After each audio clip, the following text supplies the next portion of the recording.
भगवान श्री राम ने लक्ष्मण जी को संबोधित करते हुए कहा, लक्ष्मण, तुम सरिता और सरोवर के जो जल हैं उन पर दृष्टि डालो।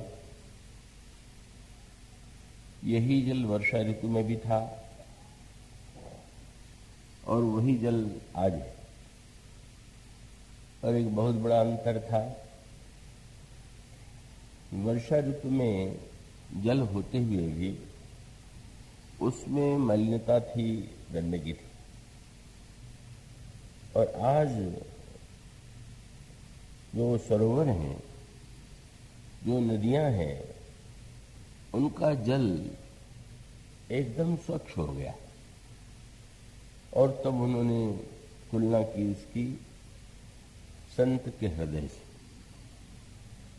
उन्होंने कहा, जैसे संत का हृदय मद मोह से शून्य होकर के निर्मल होता है, तो उसी प्रकार से यह नदियों का और सरोवरों का जल यह संकेत देता है कि हमारे अंतःकरण में जब तक मद और मोह की वृत्तियां हैं, तब तक वो हमारे जीवन में मलिनता स्वाभाविक है।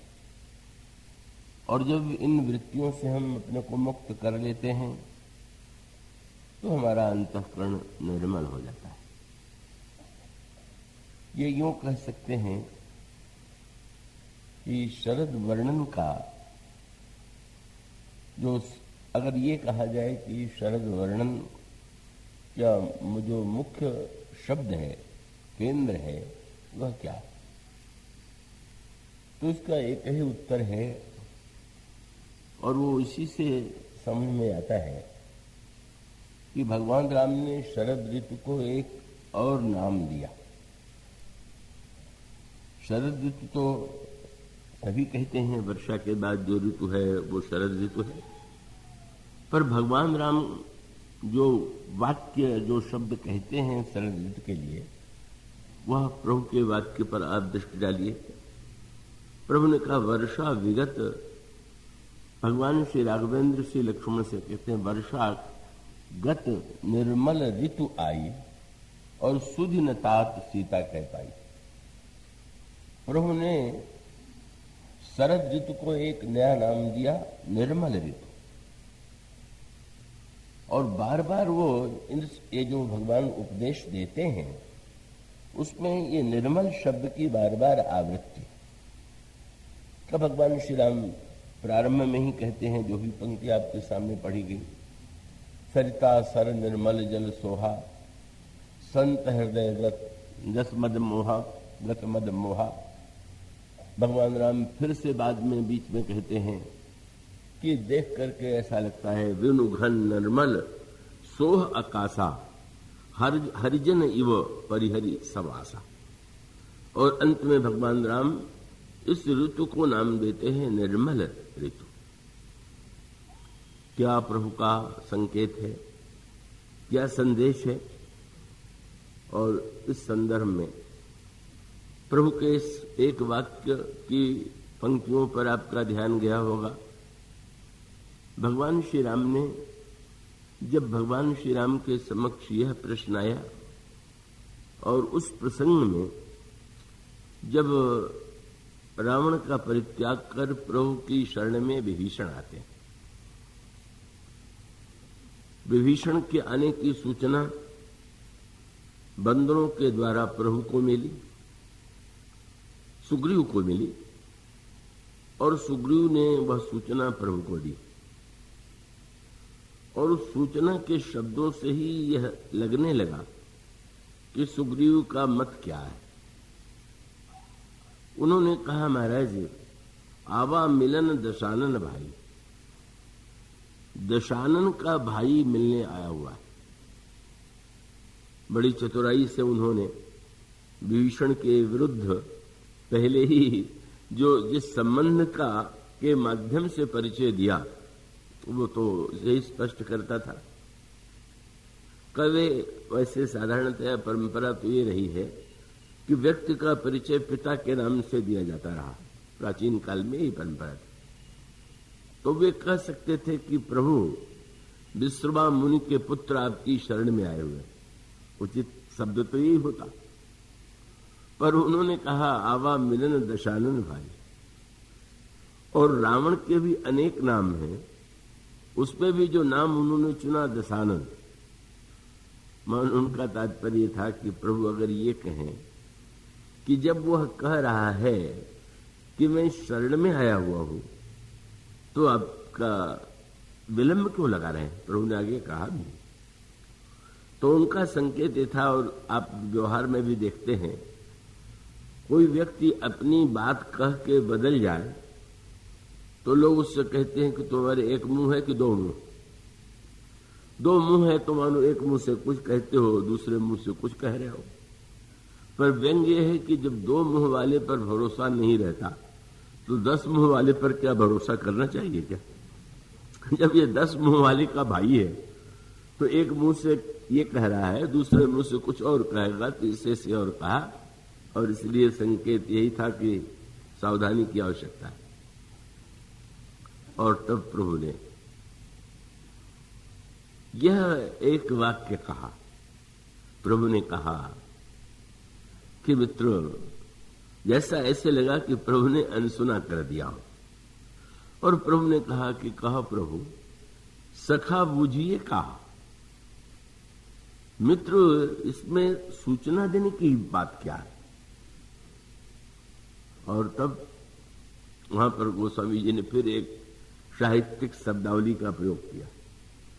प्रभु ने जब ये कहा कि इसमें सूचना देने की क्या बात है, तो तुरंत उन्होंने जो वाक्य शब्द लिखा हुए है, कहई कपीस, सुग्रीव ने कपीस, सुग्रीव ने नहीं कहा बल्कि कपीस ने कहा।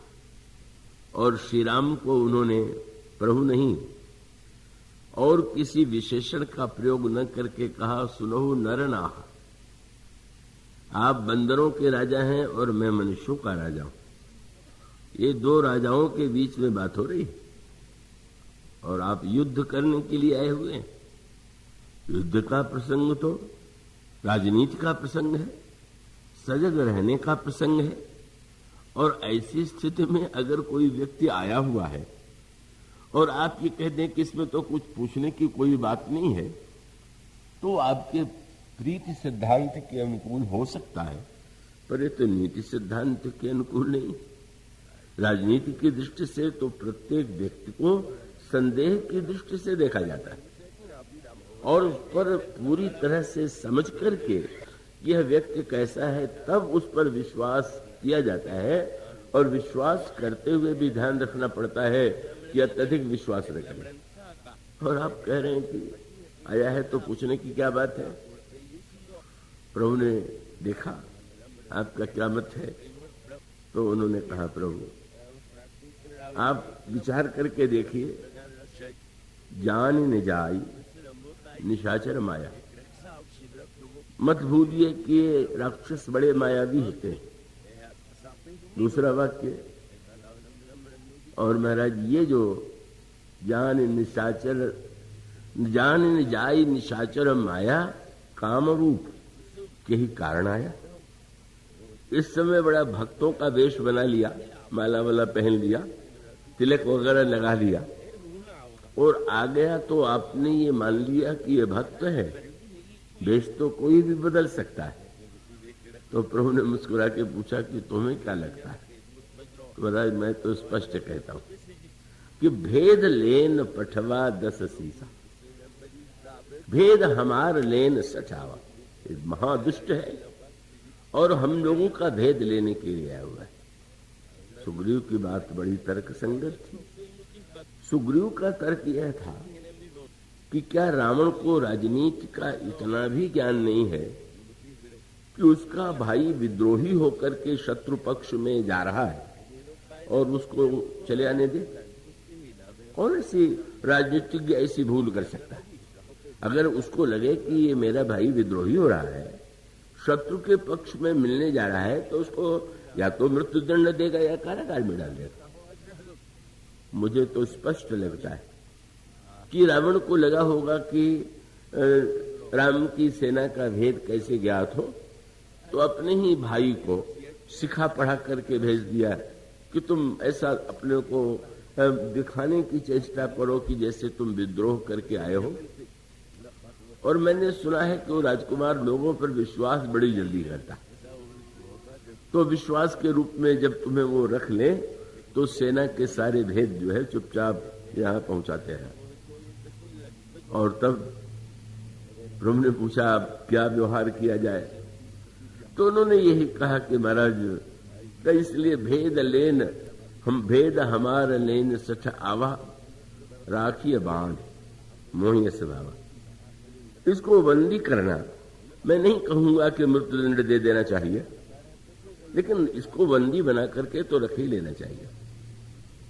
बड़ा लंबा संवाद है, बहुत सुंदर है।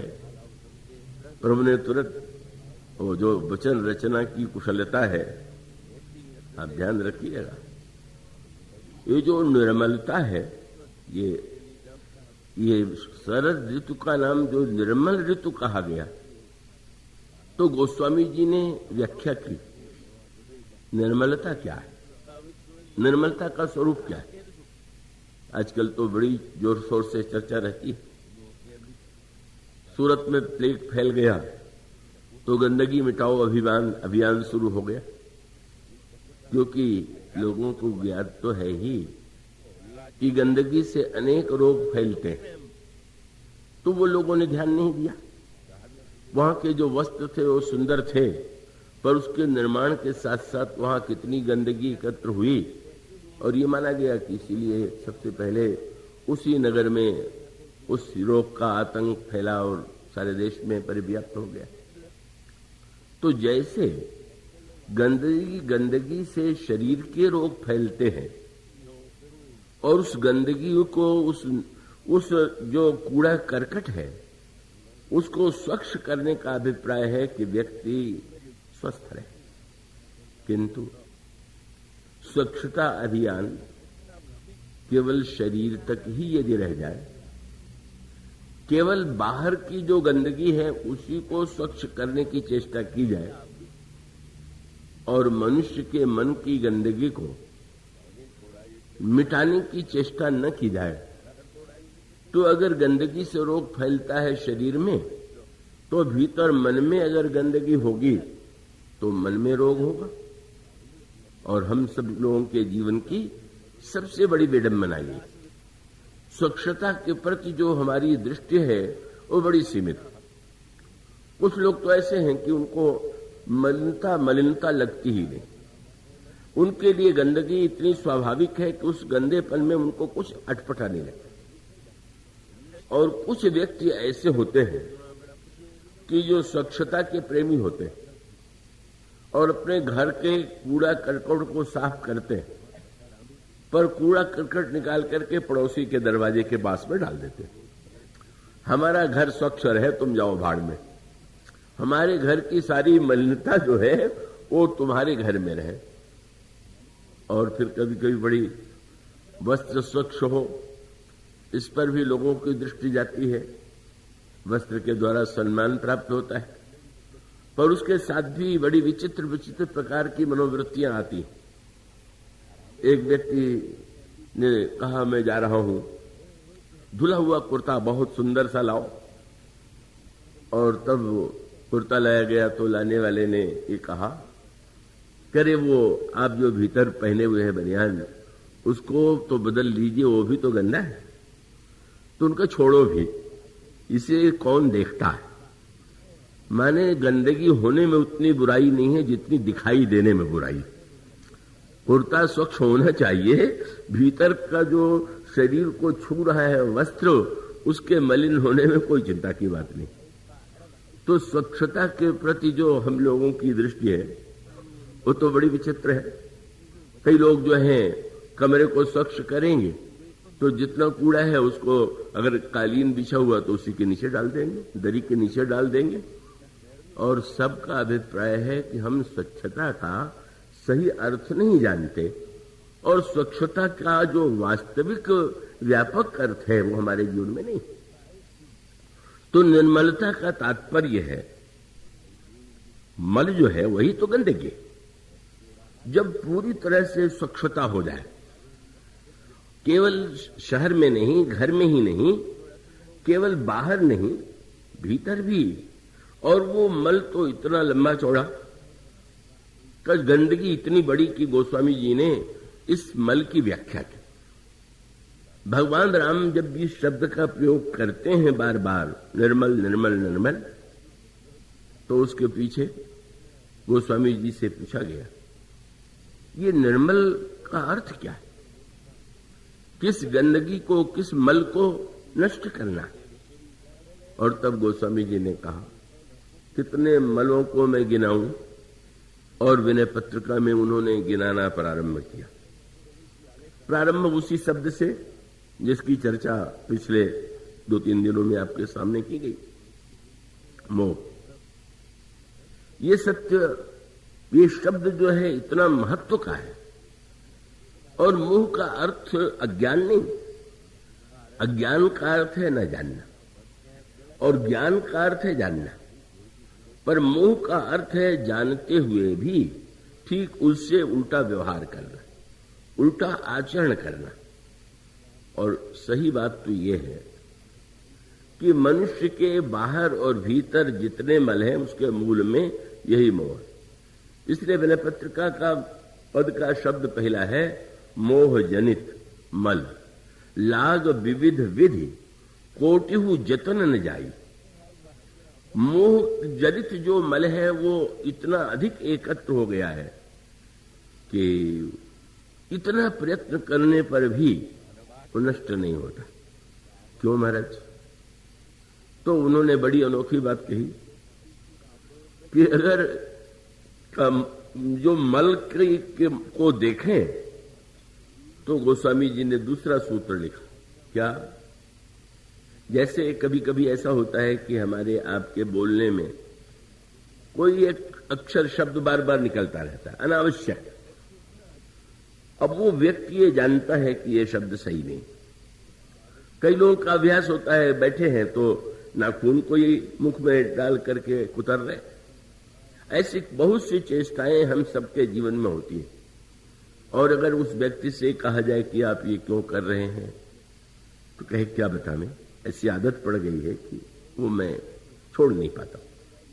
तो गोस्वामी जी ने कहा कि जब एक जन्म की आदत छूटना कठिन है तो ये मल जो है इसी जन्म का नहीं है, जन्म जन्म अभ्यास निरत चित और अधिक अधिक लपटाई। जन्म जन्मांतर से मल लेकर के आया। और फिर उन्होंने कहा कि यहां स्थिति क्या है? पर निंदा सुन। गोस्वामी जी अब मल की व्याख्या कर रहे हैं। कान को स्वच्छ रखना चाहिए तो ठीक है, कान को स्वच्छ रखने के लिए आप रुई से या किसी वस्तु से साफ करते होंगे या करा लेते होंगे, लेकिन गोस्वामी जी ने कहा कान मलिन हो गए, कान गंदे हो गए। कैसे? पर निंदा सुन श्रवण मलिन भय। हम लोग कानों का उपयोग क्या करते, और इससे बढ़कर के व्यंग्य क्या होगा? निंदा क्या है? कूड़ा करकट है। गोस्वामी जी ने एक बड़ी अनोखी बात कही। पूछा गया कि सबसे बड़ा पाप क्या है, तो उन्होंने जो वाक्य कह दिया वो समझ में नहीं आता है। क्या? अगर कहें कि किसी को मारना पाप है, किसी को कष्ट देना पाप है, या और हिंसा पाप है, पर उन्होंने बात ऐसी कह दी कि अगर कोई ढूंढने लगे तो लगेगा कि सबसे बड़ा पाप तो हम लोग दिन भर करते रहते। और वो क्या है? उनका परम धर्म श्रुति विदित अहिंसा। अहिंसा से बढ़कर के कोई धर्म नहीं। तो ये बात तो समझ में आती। पर पाप सबसे बड़ा कौन है? बोले पर निंदा सम अघन हिंसा। दूसरे की निंदा से बढ़कर के कोई पाप नहीं। व्यक्ति को समझ में नहीं आता। कब वो अगर गहराई से विचार करके देखे, और जरा हम लोगों की जो मनस्थिति है उस पर विचार कीजिए मैंने कहा ना कि कई लोग घर से कूड़ा निकाल करके पड़ोसी के घर के सामने या अगल बगल डाल देते हैं और उस पर झगड़ा हो जाता है। कोई व्यक्ति आप अपने घर का मैला आपके घर के सामने डाल दे तो आप विरट पड़ते हैं, झगड़ा हो जाता है। निंदा माने सामने वाले के मन में जितना कूड़ा करकट है, जब वो आपको सुना रहा है तो आपके हृदय में डाल रहा है। और हम लोग कितने उदार हो जाते हैं, कान खोल के कहते और डालो और डालो। हाँ, जरा गहराई से बताओ, बारीकी से बताओ, कब हुआ, कैसे हुआ, किसने किया। कैसी उल्टी बात है। हम बाहर के निंदा जब हम सुनना चाहते हैं और निंदा में हमको आनंद आता है तो उसका अर्थ तो यही हुआ